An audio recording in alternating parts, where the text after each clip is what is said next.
Hey guys, this is Kylie with Hunt Lift Eat. Welcome to podcast episode. Here with the training team. Thanks for joining me, guys. We've got Josh Ragland and we've got Jessica Main. Um, so yeah, we're here to talk a little bit about the stuff again. If you caught our last podcast, where Josh was on with us with Bobby, and we talked about our new Apex Hunter Endurance program. So now you have all the coaches' faces available to everyone. So how are we doing today? I'm good. We got a break from the heat. We're in the 80s today, so I was loving Ooh, it's still 105 here. I'm jealous. it. We hit 70s today. I was excited. mm, it's High that 70s. mountain. It's that mountain weather, though. Yeah. But so we're gonna talk about some fitness stuff. What do you guys think? Well, that seems fitting since we are the training team. We are the training team. Um, So we've gotten through our first 4 weeks of the Apex Hunter endurance portion of the 12-week program, which has been going really well. And I think everyone who's joined on has really liked the building phase of it and the concepts. We've been in communication with everyone. Um, so we're going to be rolling into our second phase here in on the 19th, I think is our release date for that. Um, yeah, so I guess Josh, what do we have in store? Yep. So we're gonna change up. We're gonna change up everything without changing up too much. Uh, that's how I like to. That's how I like to design programming. But what we'll end up doing is changing our running to something a little bit more complex. But not too complex or too involved or too much more difficult where the volume will change much. So you're still going to be on your run the same amount of time. We're going to change the parameters for our distance run and for our ruck. So we're gonna do a couple of things. We're actually going to throw some 800 repeats. So if you've never done that before and you're listening, those are basically long distance sprints. You can't sprint for a long distance or else it's not a sprint. But if you if you watched a 400 runner, they run really hard. If you've watched somebody that runs the 1500, they run very hard for 1500 meters. I'm just saying that because I watched the 1500 race last night and it I was watched, spectacular. My they did it in gosh, like 12, Insane. 12? No, not the 1500. I watched the 5,000 and the yeah, 1500. dude, I that felt they're not 1500. 15 minutes. Yeah, what tripped me out is I was talking to my wife. I was like, "Babe, you realize that they broke the 4 minute mile while we were born, and now they just broke 3:30. Like that is just incredible." But all that to say, back to 800 repeats, you're gonna run a half a mile as hard as you can, and the idea would be that you would outrun your normal pace of a full mile. So if you're running a 10-minute mile, you want to try to run these 800s in sub 5 minutes. Then you're going to take a rest, which is going to be double the time that you ran, and then you're going to jump right back into another one. So really trying to increase that VO2 max because we're going to be out in the mountains pretty soon, and we need our hearts to keep up with our oxygenation needs. We're also going to change our lift. So if you're paying close attention, you've noticed that we've had a primary lift and then a secondary lift that kind of hits everything else in that chain of movement. What we're going to do is move. So we've been squatting. Now we're going to deadlift, right? We've been rowing to help our back support our squats. Well, now we're going to deadlift and use our back as the prime mover, and then we're going to hit our hamstrings and our glutes independently. So we're doing the same thing on the upper body days. So like I said, we're changing a bunch, but we're not going to change a lot. It's still going to feel the same. It's still going to run the same. You're still going to experience the same adaptations. It's just turning the notch just a little bit. Yeah, to maybe touch back on how the program is organized. hmm We have three endurance or conditioning days. That's typically your 1, 3, and 5, and then you have your two strength days on 2 and 4. And we have the endurance program is going to be 12 weeks long, and we change over 4 week increments, but that's built into a whole year's program. So we targeted the endurance portion to sit right before the hunting season. So you're still getting some strength base and boosters in there, right, with your 2 days of strength. But really, we're looking to get, your cardio hit in other ways. And then once the season starts, people start to slow down, have a little less time to actually work out. We'll focus on the strength, which you can make those more dedicated portions um, in the gym hmm itself.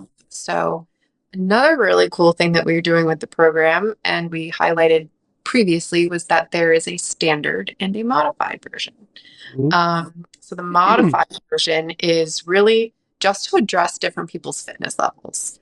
But Jess really took this as something close to her because the people that she typically services in her fitness world, seek for the accommodations and the ability to start from somewhere that's not maybe a current athlete. So why don't you tell us a little bit about how you worked our modified program?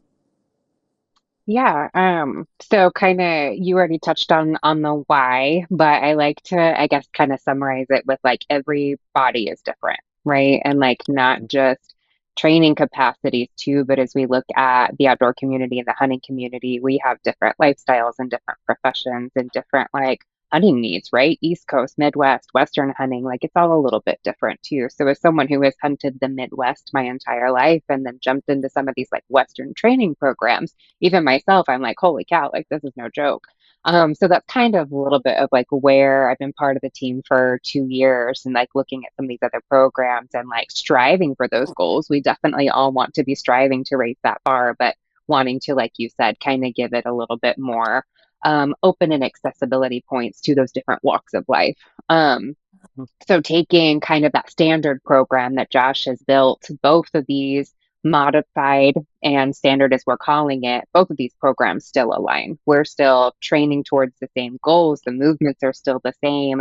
The conditioning still the same, as we're talking through, Josh is talking through this next segment of the program, like the conditioning drills are going to be the same. It's just it's scaled back a little bit to where you have that lower entry point. So then when you are ready to make that jump, into the standard program, you're doing it safely, you're doing it effectively, you're building that knowledge. And again, you could be at that modified program for multiple reasons. It could be post injury, it could be because like me, like some of this training modality was new for me. So you want to make sure that we're scaling it back and really building that strong foundation.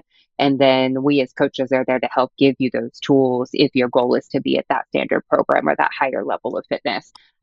So the programming is again just a lower level, if that's what we want to call it, but it's not necessarily different from the standard program. And the people that are running the program right now can see that and see that it's still again the same movement. It just may be breaking supersets apart or lowering the volume just a little bit. But again, it's still working towards the exact same training goal and the same program blocks that Kylie was speaking to in the overall program too.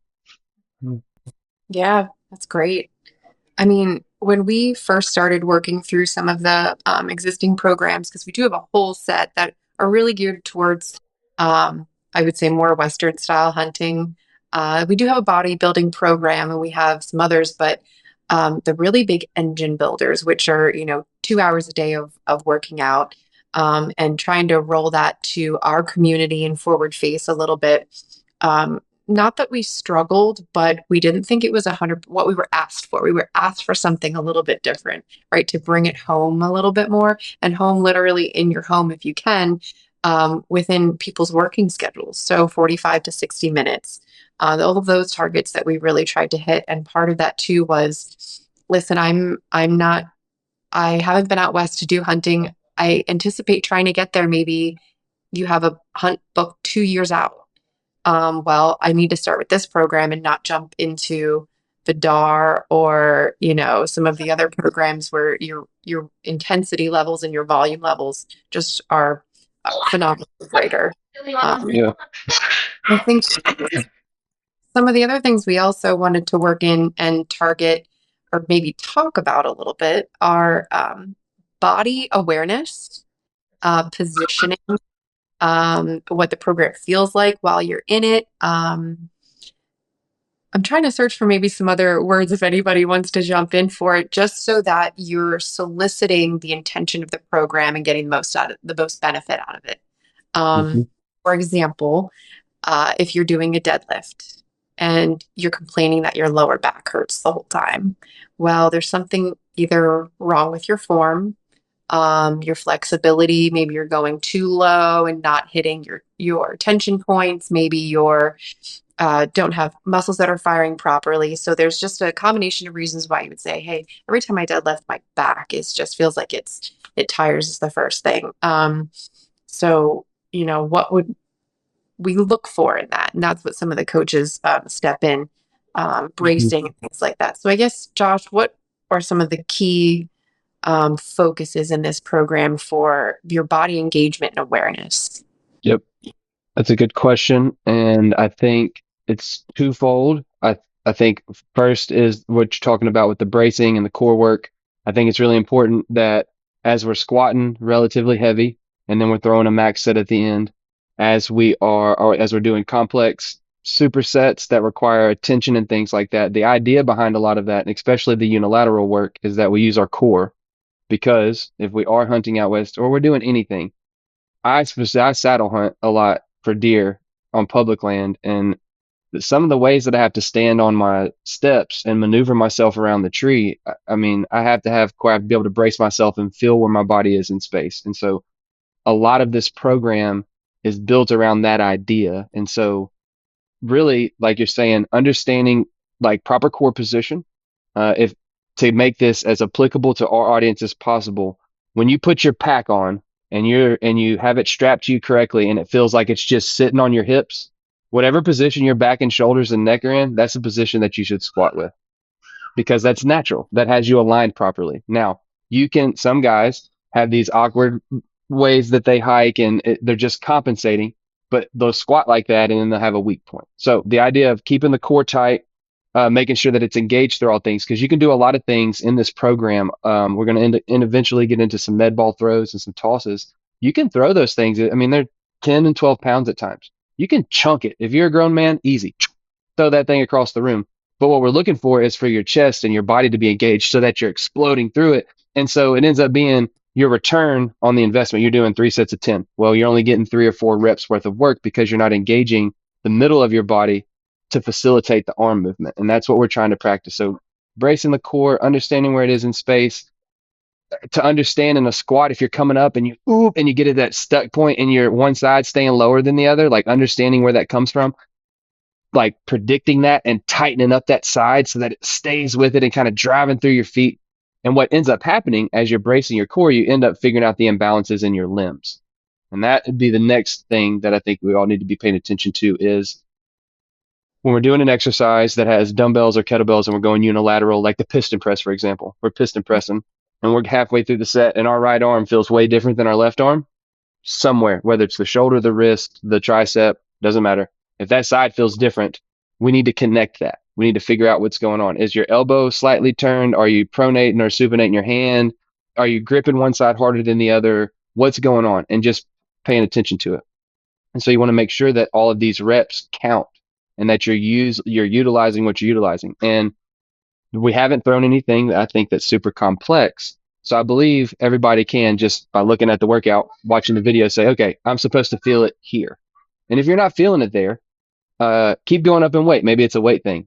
But if you're at a predominant, this side is at 8, 10 reps, and this side's just, well, there's something going on there. There's an imbalance. So watch where you're feeling a bicep curl. You should feel it in your biceps, not in your shoulders. Yep. When you're doing a push up, you should feel it in your shoulders, in your chest, not your lower back or your mid back. When you're doing a calf raise, you should feel it in your calves, but your quads shouldn't want to tense up or get cramped or anything like that. So really paying attention to what your body's supposed to be doing, thinking about the movement, thinking about what's necessary, and really connecting to that. There's a lot of research out that's shown the more you think about and connect with the lift, the more efficient your movement is, and the more efficient the movement, obviously, the easier it is to progress through the workout. And I will add to both of those points, the way that we're working out with the rep scheme, we will not get heavy enough for you guys to notice an inefficiency in your movement pattern. Mm, You'll be able to like big fair. dog it out. You'll be able to just and just force the weight because it's not that much. What'll happen though is if you lift like that, build muscle, and you build muscle on that movement pattern with that neurological connection to those muscles, when you get to that heavy weight and you try to do that same movement, you're going to crumble because you're not building the foundation that you need to. So really pay attention. brace the Yeah. core, big belly. I'll say this too, like belts don't do anything to keep you safe. What they do is they give you something for your belly to push against to create that interstitial pressure that we need, that interthoracic and inner gut pressure. So that's really what you're doing. Make a big gut, big breath, push out, good breaths, and then think about what movement you're doing. Try to hit the muscles that we're working on, not just finish the movement or finish the set. So let's I had a thought there. Yeah, Um, sorry. no, that's okay. I think the belt was a really good point. I find this really interesting. Um, and I also, because I know we want to talk a little bit about breath work, and that's something we definitely try to incorporate is an instruction around breathing and the importance of it. And that goes right into bracing, but belts. So I have an opinion about belts and the way that I coach belts. Mhm. I've also used belts. So my philosophy, I'll just throw it out there first, so you guys can attack it, agree with it, or um, have different scientific facts to back up uh, parts of it. So when I'm lifting without a belt, I brace differently than when I do with a belt, Mhm. and due to that, I've always worked up as far as I could possibly go without using a belt. And I think that I've witnessed, or people come in like, well, I need to use a belt for that. Well, why do you need to use a belt? And the encouragement has always been to avoid using the belt as long as possible. I typically don't use it unless I'm like 90% and up, unless there's like a superior reason why. And it's because I'm the way that I coach it is you're taking away from coaching your body to be able to endure your growth. You become start to use it as a bit of a crutch. And you're breathing in all the things that are conditioning you at your under 90%, you're limiting. Mhm. Because like you talked about, you push against the belt. Well, when I don't have a belt on, I have to draw it in. I don't have to push it out. That Right. belt is for when you start to lose your tension, you have something to push against to act as a backup. Mhm. So I don't love coaching with belts. And so like when I competed for Olympic lifting, my cleans and jerks, I always wore a belt. I could never wear it for snatching. But Right. you're competing. You're trying to go 100% above. Mhm. Typically, unless I'm doing, super high volume occasionally, but really it was always just 90% and up. It was my what I Mhm. tried to hit for belts. I'm not sure Yeah. if you guys face that the same way. Well, I'll let Jess go first and I will finish, I suppose. Yeah, I mean, I definitely agree. And I think, Josh, you kind of touched on the same thought process, but same thing. And I think I used to use it as a crutch too myself, just in those early like bodybuilding days, especially, Hmm. right? Like everybody wears a belt. Got to Everybody keep the wears a waist belt. tight. Got to keep the waist Yeah, tight. exactly. Yeah. But then, yeah, having the Not a world I knowledge, jumped right? into, so I'm not.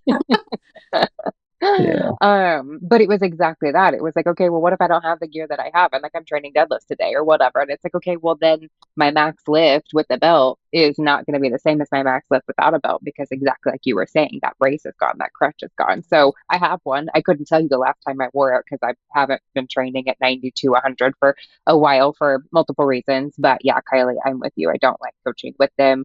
I feel like people tend to lean on that, like you said, or have a misconception even of like, oh, I need it to prevent, but I would say like basic level, right? Like you're coaching a little bit different environment than I'm coaching.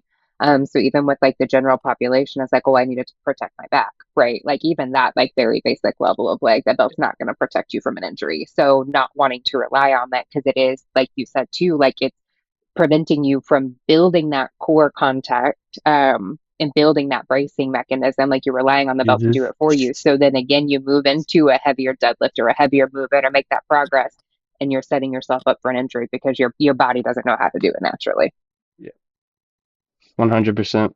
We're all on the same page. We should have had a belt enthusiast. So I do use a belt when I train at times, but Yeah. I was actually really blessed enough. So a lot of experience with this. My dad had to have like open back surgery to have his disc clipped and fusions and all that stuff. He had lifelong back problems. Well, we're all family here. It's actually kind of how he got into his opioid addiction that ended up taking his life. So like really major deal. It's crazy though. Always wear your belt, bud.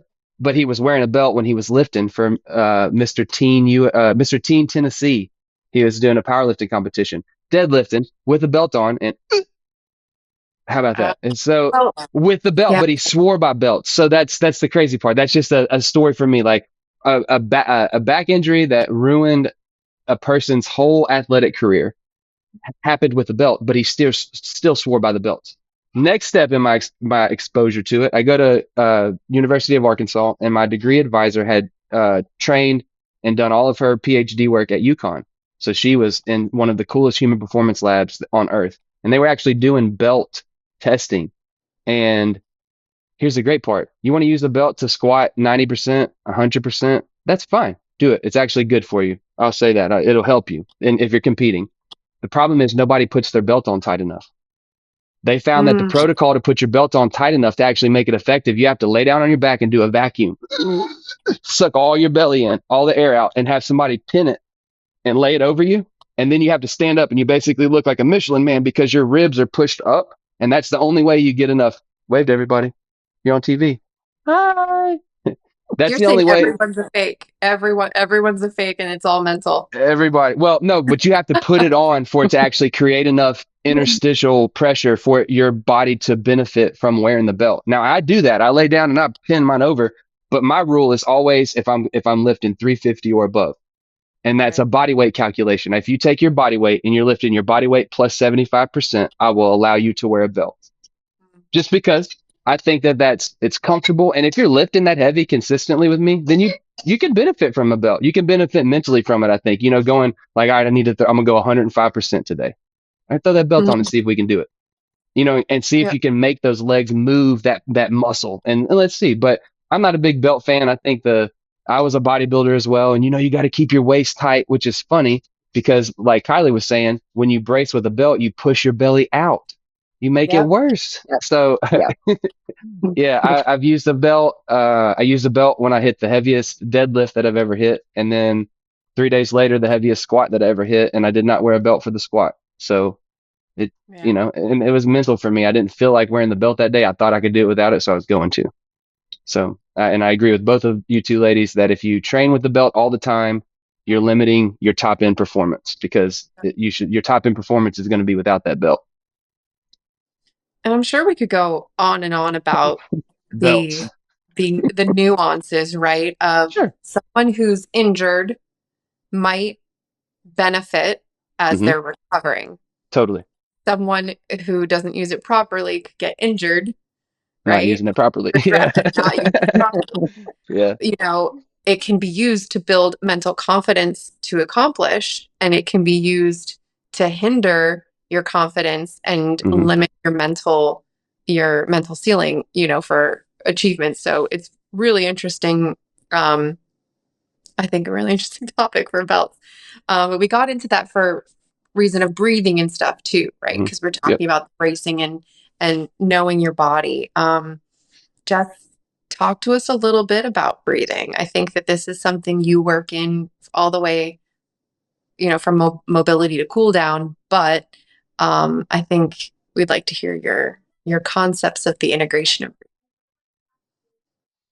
Um, I think there's a couple different takes on this, and my approach again, I think just working now at this point in my life with the general population, our breath is the core of what we do, right? It's our autonomic nervous system. It's not something we have to regulate, but when we do regulate it, our body's so much more in tune with what we're doing.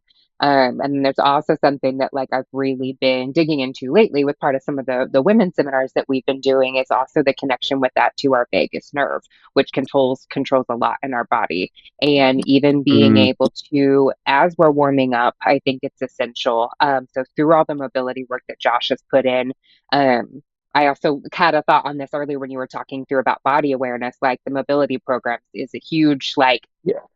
your body ready for what we're doing, right? That's Yeah. where it starts. And so with the breathing as being part of that, like a lot of us just with where we are in posture and where we are with our health and like the gut brain axis, like the vagus nerve is there's a lot there, but that vagus nerve tends to get like deactivated or a little sleepy. So being able to tap into that to sometimes reset it, right? So when we talk about like de-stressing and taking a couple minutes to like deep breathe, you're resetting your vagus nerve, but also cueing into that breath with the muscle work, letting the brain and the body connect of like, hey, we're getting ready for this. And you're stimulating, you're activating that nerve, activating your spinal cord, activating, right, which controls and connects to every single part of our body.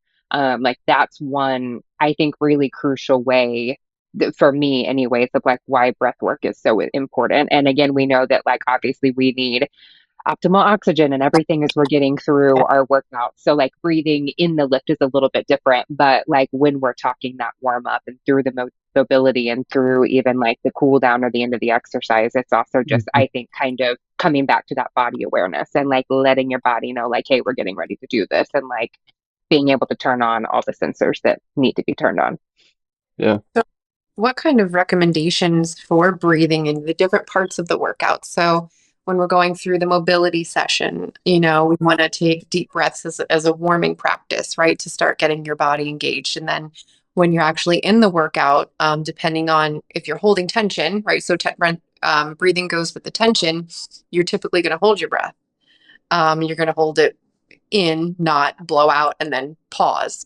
I've had a lot of people ask, when do you breathe out to assist on you, as you're driving up out of your squat, or, different aspects.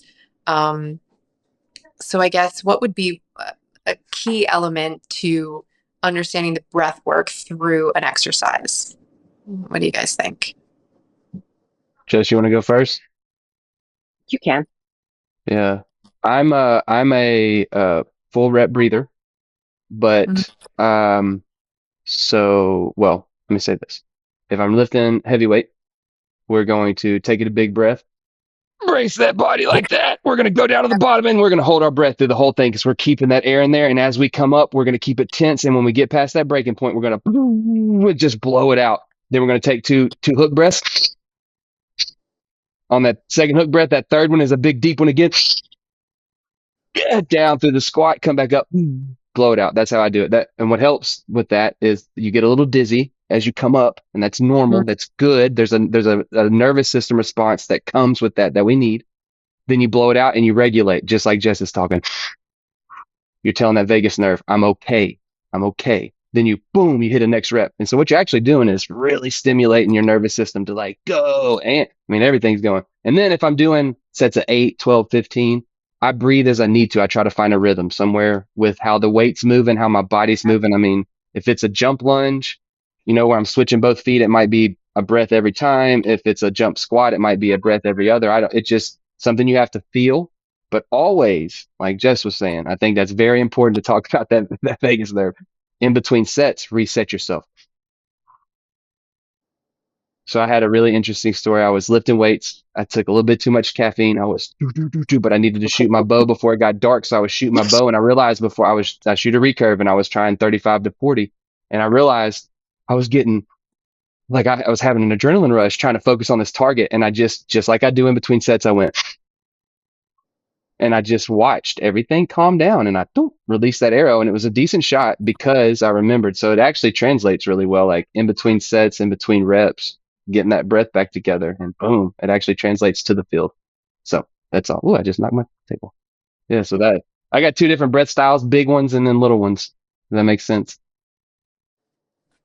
Yeah. So, um, it's interesting you say that about shooting your bow. So when I first started doing like long range stuff with my husband, and I was learning about the optics and how long, sometimes you have to, there have been many times where I've had to hold on an animal for just an unnatural amount of time, and being able to Mm-hmm. breathe and keeping your optic clear enough, your field of view, that you don't start to get, I don't know the technical term for it, that it doesn't start to get kind of black around the outside. Mm-hmm. And that's like oxygenation through your eye, and what you're able, and being able to calm and breathe through, when to pull the trigger through the breath, all of that, just like in lifting, translates into the hunting world. And to Totally. know when that breath is useful for an accurate shot, I, I'll sling, or um, I'll shoot some of my arrows if I haven't breathed at the proper time, or taken, like, the number of breaths. You don't want to count them out because that's not going to happen in the field when you have an animal Mm-mm. in front of you and have a pattern. But same thing with running. So this is an endurance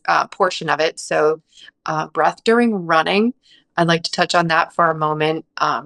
It will tell you your RPEs as well. Your breathing tells you Mm-hmm. how to gauge how you're doing within your RPE, which is a measure that we've incorporated into this program to help understand you're at, where your progress is, what kind of day you're having, and a better measure than just maxes, things like that. Mm-hmm.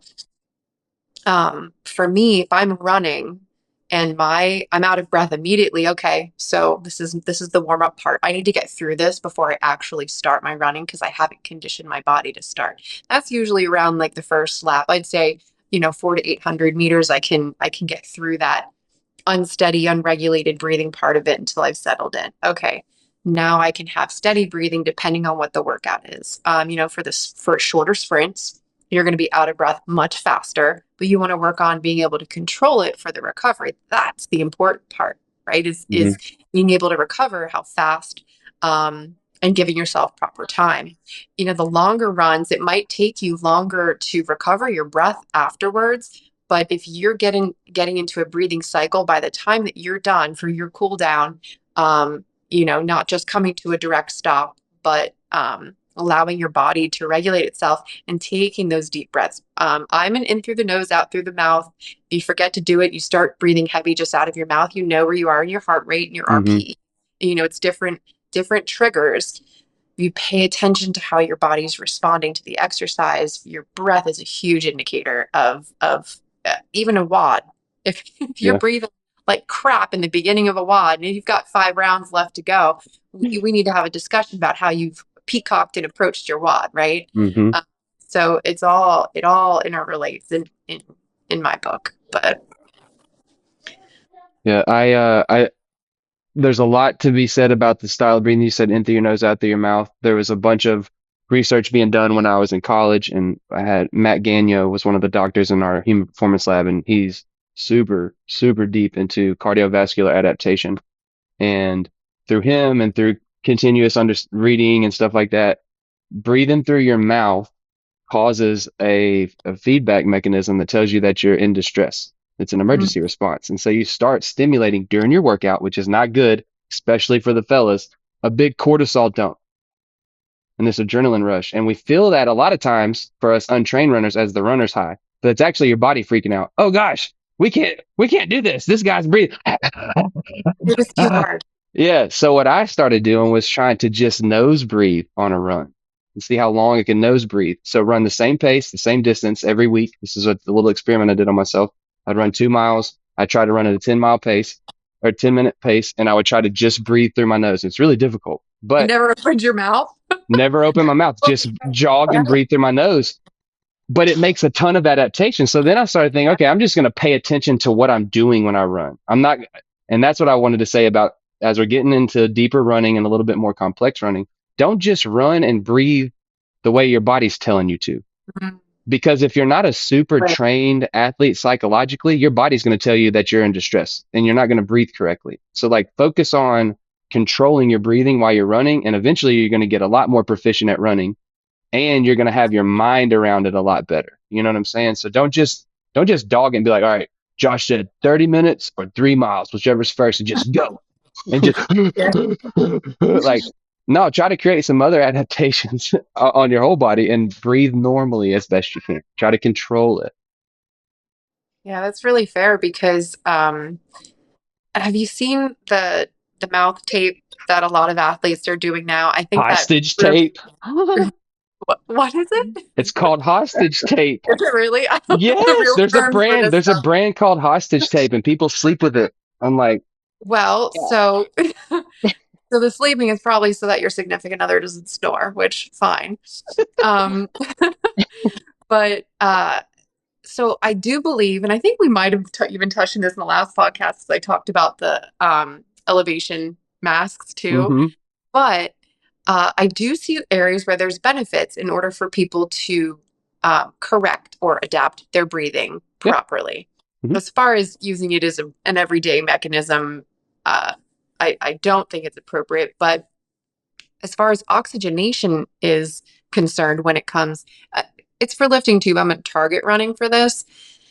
If you aren't getting adequate breath, so that's where your VO2 comes in, right? You're not getting enough oxygenation to your muscles in order to continue to perform over a long period of time or within whatever the prescription is. Either um, the amount of time it takes you to complete it drops, or the amount of weight that you can lift might drop. There's all different reasons the VO2 is incorporated, but there's breathing mechanisms that you can slow down and try to get some more oxygenation through a longer run. And I'm talking, well, I guess we should talk between modified and standard. Someone who's just starting to run, it's probably within your mile somewhere. You can try to control that because Mhm. you're running for maybe 12, 15 minutes. I'm just going to throw that out there. Whereas I might be running, 2 to 3 miles within, a similar time frame for different stuff. And I can regulate it and maybe back off somewhere in my mile two, rejuvenate some of my oxygenation to be able to finish out properly. Mhm. And the nose breathing versus your critical breathing or your in distress breathing through your mouth is going to tell you about that. There's a Mhm. practice that I've been doing as I start to slow down. It's actually a double nose breathe and then a heavy exhale, which is helping me re-expand my lungs. Maybe it's working. This is just a practice I do. It might not. So as I'm going through and I disrupt the pattern I had created that I started to struggle in, and then I'm trying to increase the oxygenation to my Yep. muscles. Whether it works in actual scientific terms, I'm not sure. Well, where did you But pick that up, Kylie? Because I do the same thing when I'm out of Yeah, breath. Where I did you was, pick that up? yep. I, Somebody I somebody that's trusted. I think it might have been John Russin. Y'all know who Dr. John Russin is? He's no. like he's like Lane Norton. He's Instagram and Facebook famous for just being plain about like eat more protein, lift weights, run hard, and you will be more healthy. Like just little stuff like that. He's really adamant about it. But I think it was him that was talking about that when you're running, doing that actually Mhm. does exactly what you're talking about. And I didn't know way more people than do that. That is scientifically backed. We just ain't found the science yet. We'll I we'll try to haven't find actually this. researched it. I Yeah. believed it and tested it. I was like, there's something I want to try within my workout that this makes Yep. sense to me versus actually having done research. And I was like, I'm gonna double breathe and I'm gonna settle myself in and I can Yep. reset my pace. I can reset my intention for that moment. Like there's no reason you can't mentally back out of a run or, a lift session at any point and Hmm. re-register or recalibrate your intention and execute it. You might just have to say, this is going to take me longer, but I'm still not going to stop. Or you might say, I can push here. I just need to look at where the finish line is, look at where I am and dig deep for it. There are opportunities. And for me, that breathing is a trigger inside those efforts. So You know, 100%. and honestly, going back to my thought process or kind of conversation with the vagus nerve, like some of the known breathing mechanisms that we do to reset that are controlling the breathing, alternate nostril breathing, things like that. So tying those things together, right? We're saying scientifically, we know that there's a connection there, but it probably has something to do with that, right? We're taking Yep. our body out of that like fight or flight. For me, I literally had to do this today. Ran through this morning. Usually I like to run at night because the humidity is a little bit lower, but it's like 90 degrees already in Texas with like 87% humidity. So I'm not even quite to my mile yet. And I'm like, what the heck? Like I'm just breathing in water at this point, right? So I'm I had getting to do that same thing. pneumonia. Yeah, I'm like, I was like, I'm like, I don't understand. Like, I'm watching my watch and I'm like, surely I've made it further than this. Like, my breathing is not normally this dysregulated, but I have to do that exact same thing. Brought my Mhm. pace back just a little bit. And that's exactly that same, like, it's almost in my mind, I almost feel like it's like a labor breath, like that two inhales and then an exhale. And then I was able to kind of push through and reset. But it probably has a little bit to do with that kind of resetting your nervous system and then like you're letting your body know that like hey we're okay, like regulate just a little bit kind of. And like you said, during your lift it can be the same thing. Josh, going back to how you were saying you breathe and you brace during your lifts, it's the exact same thing, but going back even to you listen to your body, right? Different lifts are going to call for different breathing and different running, different sprints. Like it all kind of goes back to again, that body awareness, right? And listening to your body. And like, sure, sometimes we can mentally push through, like you said, Kylie, like the end is right there. I'm just going to, deal with the suck. But sometimes if it's in the beginning, like our whole rest of our session is going to continue to suck if we don't hit that pause and reset. Exactly. Absolutely. Yeah. I think that translates a lot to being out on the mountain too. I mean, I've gone through blowdowns and stuff like that pursuing elk, and I mean, you're and you're also trying to be quiet. And if you're just like, I got to go that way and do it this way, you're gonna blow elk out. You might get hurt. You're definitely gonna be tired as hell. You're not gonna be happy about having to walk that thing back up the hill. So it's just hard. It's just there's breathing. I'm glad we talked about this tonight. Breathing is a skill that you need for lifting, for hunting. If you're a parent of a toddler, for that. If you work with people that you don't like or you work on big projects with big budgets, you need to know how to breathe. I mean, I don't know. I'm a Christian and I know a lot of people that are a part of this group are. So, like, the word became flesh. God breathed life in us. Like, breathing is important. So, we should Mhm. learn to breathe well and to use breathing to our advantage. I'm Yeah, going to add definitely that. having a teenager in there. If you have a teenager, you need to learn how to breathe too. I'm not there yet. So, yeah, I bet. Um, I have an 18-year-old who's I'm breathing daily. So yeah. But and part of this too really wraps in some of the intention and the way that I coach people through the Apex Hunter program. And it won't matter if you're in the endurance block or the strength block, which is going to be following um, in about 9 weeks. Mhm. The modified version is not insulting. It is not to indicate that you are somehow less capable, but Mm, not at all. applying yourself to a modified version in many ways would allow you to get in tune with your breathing, your bracing, Mm, your firing, the intentionality of the program without thinking that you have to mentally or physically hit these. It's mentally defeating if you're not physically hitting the expectation of the program. So mm, the way that we've pared it back is give your mind a bit of a rest, get used to it, and then engage with the program with the right body mechanics and the right basics that are not just how strong are my basics, but knowing how to lift, knowing how to run. No, I'm not going to be able to instruct you about your gait, as a specialized part of the program. No, we're engaged as coaches, but the way that this program specifically is run, we advise these are not right. custom programs. If you need a custom program, we do all of those things as well. I'm gonna plug for that because this is something that we all are passionate about, right? Which is why we get to collaborate. But we've put it all into a program where we can advise you. There's some niche stuff that we won't touch, and we do have protocols for things. I think we talked about the shin splint protocol, cool downs when necessary. There's guidance for that. But that modified program is an opportunity, I think, for a lot of people to say, hey, I'm still going to work, but I'm going to come out of this and make sure I'm working properly. So don't just think about it as, I have to do the prescribed or the standard. There's so many benefits in doing submaximal, which is really, I think, a big uh, talking point of our program is the work and the benefits of a sub-maximal program and Mhm. investment in what you're doing. So that was my spiel for that. It was a good um, one. Thanks. So with that, let's talk a little bit more about the program in general. Um, I want to talk about that theory and just Josh, you really just explain it well with the guitar string and the efforts that you're putting in talking about how we're building the energy systems. Mhm. Sure.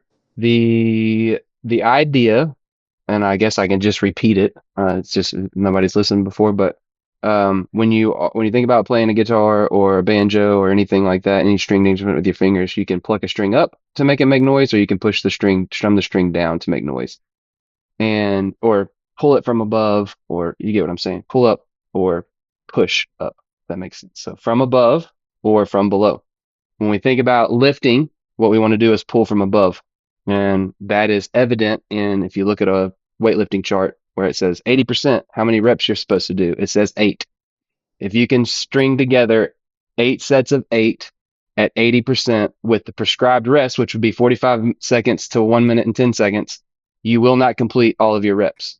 That's because that chart is designed to pull you up, right? So that's the idea.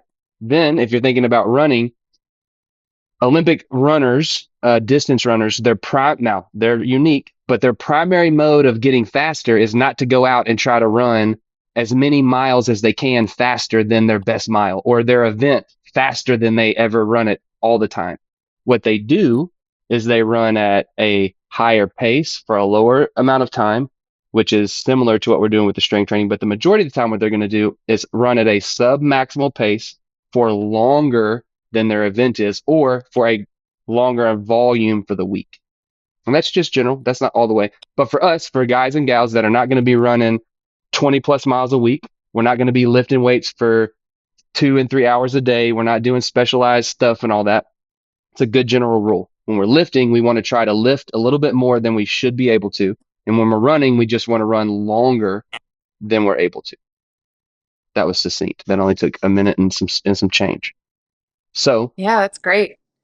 let me say Um, this. This is real quick. This will be helpful, I think. So we were running miles. Oh, yeah. Monday, Tuesday, it's a Wednesday. We're running miles. Number 3, we run miles. We're going to move that to running repeats. If you watch, the amount of miles that we run is actually going to be a little bit less to start off with, and it's only going to get to about the minimum of this last roundup in total rounds.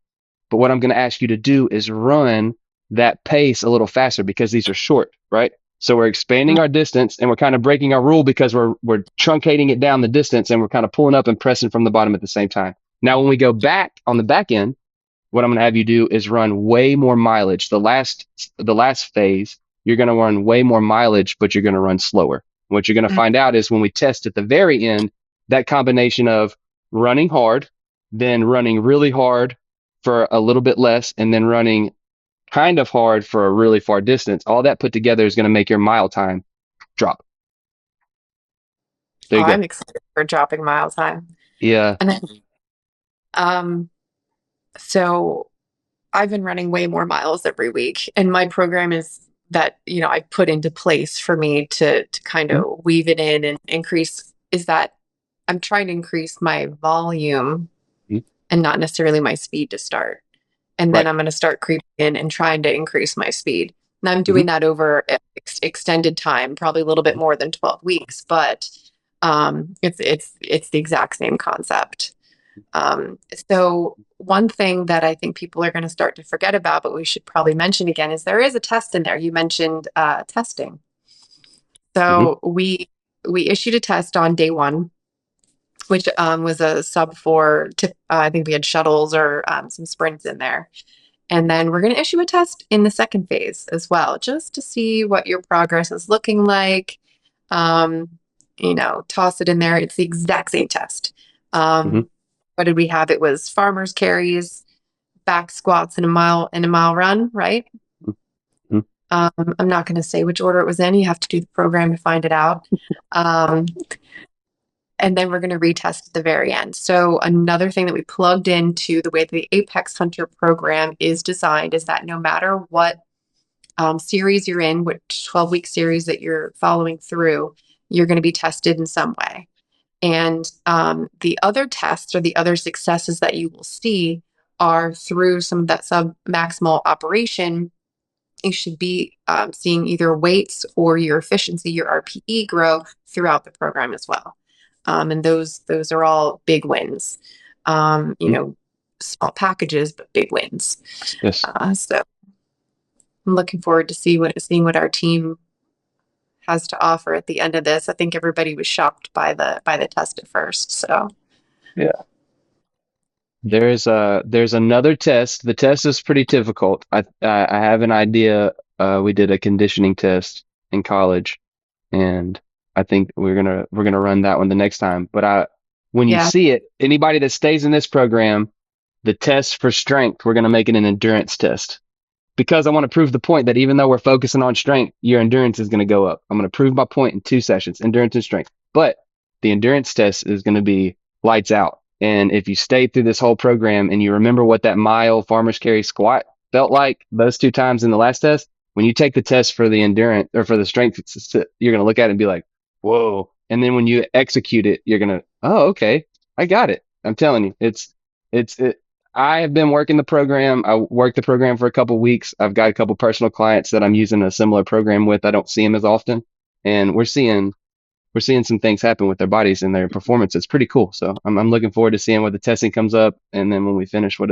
all transpires. Do people argue with you about being able to increase your lifting, your endurance through your lifting efforts, or vice versa? Is that something that you get pushback on? From my clients, no. No. No, no, no. We live in my house, so I'm the guru there. They come to Right. me. They understand. They're my disciples, so we don't do none of that. No, just kidding. They do ask questions like, um, yeah, they ask questions and stuff like that. But I tell them like, go look at Olympic sprinters. Like, go look at guys that run the 400, 200, 100. Look how they're built. Don't we all want to be, as men, want to be built like those guys? Big shoulder caps, long, lean arms, big quads, big butt cheeks, nice calves, slim waist. Like, so everybody needs to sprint. And if you sprint and lift weights, you're going to get better at running, even if it's for 10 miles. You'll just because you're tough. And you know what I mean? Yeah.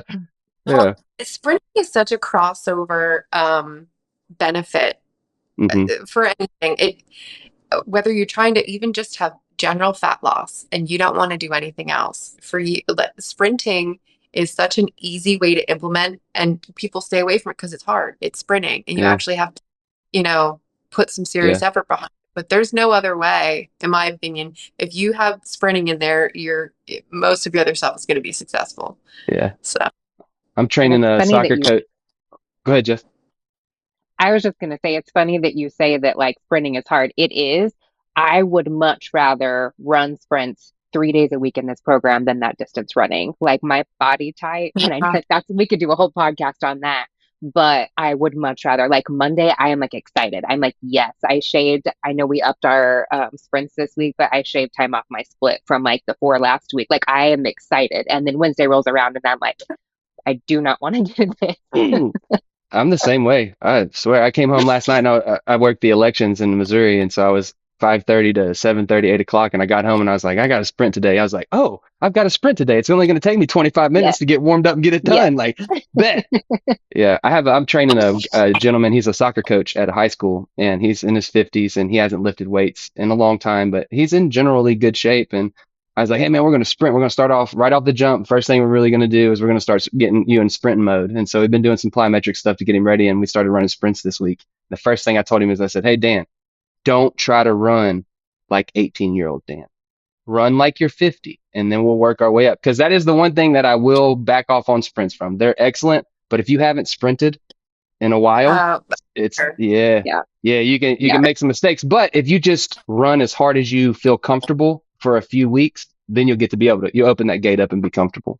But sprint, Well, chances are, if you haven't been exerting that kind of interval with that, level of effort for some yeah, time, it, I mean, you're gonna notice it in your breathing pretty immediate. You're gonna pull a hamstring, you're not gonna be able to breathe. You're gonna be, I can only do 2 sprints. Well, let's just consider, the breadth of what sprinting is.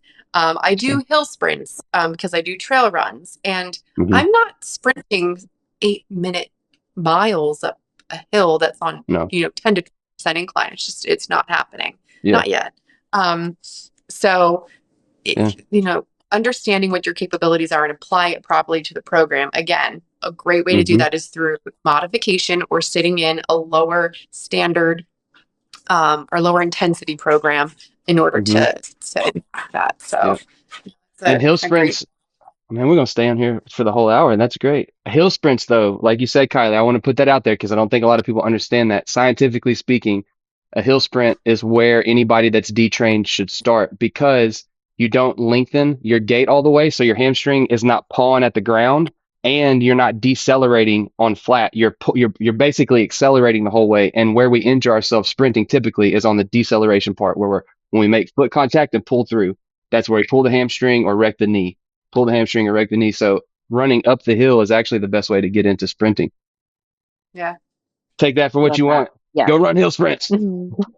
Go run hill sprints. We are closing in towards the end of our hour. I mean, we could go longer if we really wanted, but I think we want to save some topics for another time since we enjoy chatting about it so much. Hmm.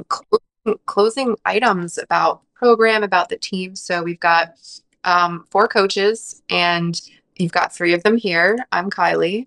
You guys want to say hi and say your names again? And Jeff, I'm Joshua. And that's Joshua. So we are here in development and support for the Apex Hunter program. We are in the endurance phase. We are finishing out week 3. So we're going to have an onboarding call next week, which is going to be week 4. Onboarding for anyone who wants to jump into the program. We're going to recycle the first week for them. And then those of us who are already within the program will be starting week 5. So it'll be a catch up to see how a lot of them are doing. I mean, we talk to them on a regular basis. There's been great feedback, but we really wanted to connect the two groups together so that they could understand what the first group already went through. Hmm. So this will be 12 weeks long inside a 12-month rolling program. So we have that built out throughout the year to try to support going into the hunting season when it starts to slow down, coming into the spring, getting yourselves back into some of, I wouldn't say the cardio portion because we slow down a little bit with strength, but won't be too much. Um, Maybe get yourself beach body ready, whatever that entails for your spring sessions, and really putting together a complete program for everyone. So second wave comes out on the 19th. And what else am I missing here? Oh, cost $30 a month for a non-member. If you are a Hunt Lift Eat community member, it is $15 a month. Um, what else do you guys got? Eat protein, drink water. Eat protein, drink water. Yeah. So we will also be sending out some sort of tips, and that might have a little bit to do with nutrition, which should also support our intentions for the program. Mhm. So yeah, thanks a lot, guys, for jumping on and chatting. Um, Had a great time. So yeah, huntlifteat.com, Hunt Lift Eat official podcast, and we look forward to seeing you guys in our program.